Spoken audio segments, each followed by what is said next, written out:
औज़ुबिल्लाहिमिनश्शैतानिर्रजीम बिस्मिल्लाहिर्रहमानिर्रहीम व तुइज़्ज़ु मन तशा व तुज़िल्लु मन तशा बियदिकल खैर। जी अस्सलाम वालेकुम, मेरा नाम है डॉक्टर मोहम्मद ताहिर इकबाल और आज हम एक नई डिस्कशन के साथ आपकी खिदमत में हाज़िर हुए हैं। जैसा कि आपको पता है ब्रीडिंग सीज़न जो है ना स्टार्ट हो चुका है, तो मैं अपने किसान दोस्तों के लिए, फार्मर्स हजरात के लिए और अपने फार्म्स के जो डॉक्टर हजरात हैं उनके लिए थोड़ा सा सेशन लेके हाज़िर हुआ हूँ प्रोटोकॉल्स का।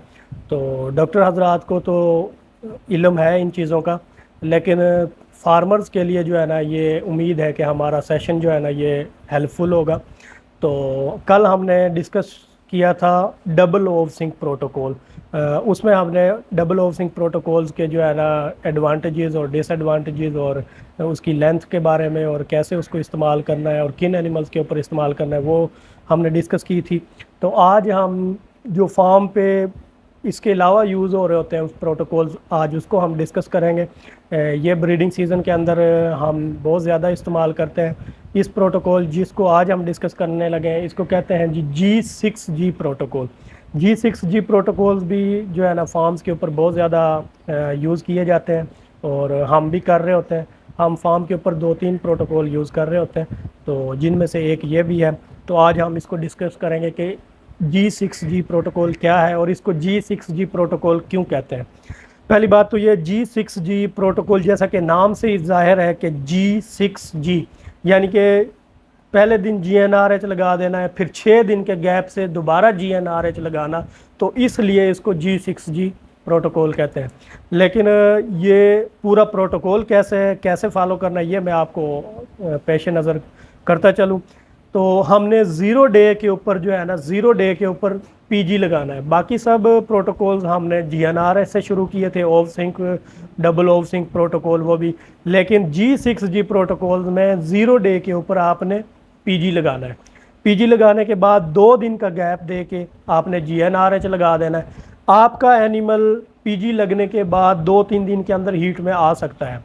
अगर तो आपका एनिमल हीट के अंदर आ जाए तो आपने उसको इंसेमिनेट कर देना है और इंसेमिनेशन करने के बाद उसको बाकी प्रोटोकॉल से स्किप आउट कर देना है। बाकी प्रोटोकॉल उस एनिमल का नहीं होगा, उस एनिमल का वहाँ पे प्रोटोकॉल ख़त्म हो जाएगा जहाँ पे वो हीट में आएगा और आपने उसको AI कर दी है, तो उसको बाकी प्रोटोकॉल में लेके नहीं चलना।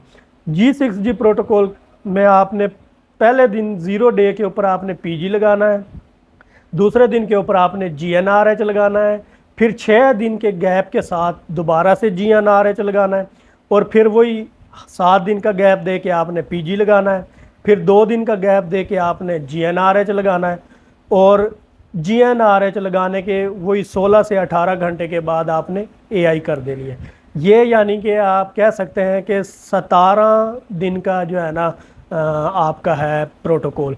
ये डबल ओव सिंक प्रोटोकॉल की निस्बत छोटा हो जाता है, इसकी लेंथ कम है और इसके फ़वाइद तकरीबन उसी जितने बन जाते हैं। तो इसलिए हम इसको भी फॉलो कर लेते हैं कि इसमें थोड़े से एक्सपेंसेस कम हो जाते हैं और फ़वाइद तकरीबन उसके बराबर ही होते हैं।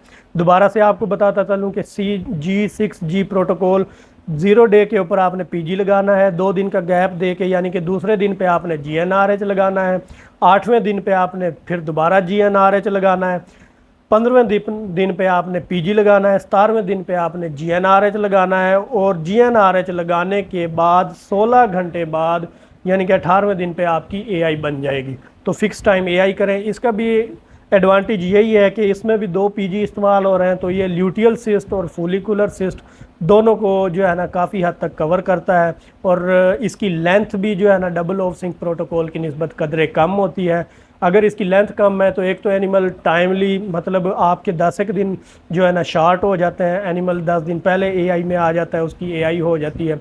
दूसरा जो है ना इसके एक्सपेंसेस हार्मोन के वो थोड़े से कदरे कम हैं और तीसरा इसके फ़वाइद भी बेहतर हैं और चौथा ये भी हम ज़्यादातर रिपीटर एनिमल्स में जो है ना इस्तेमाल कर सकते हैं।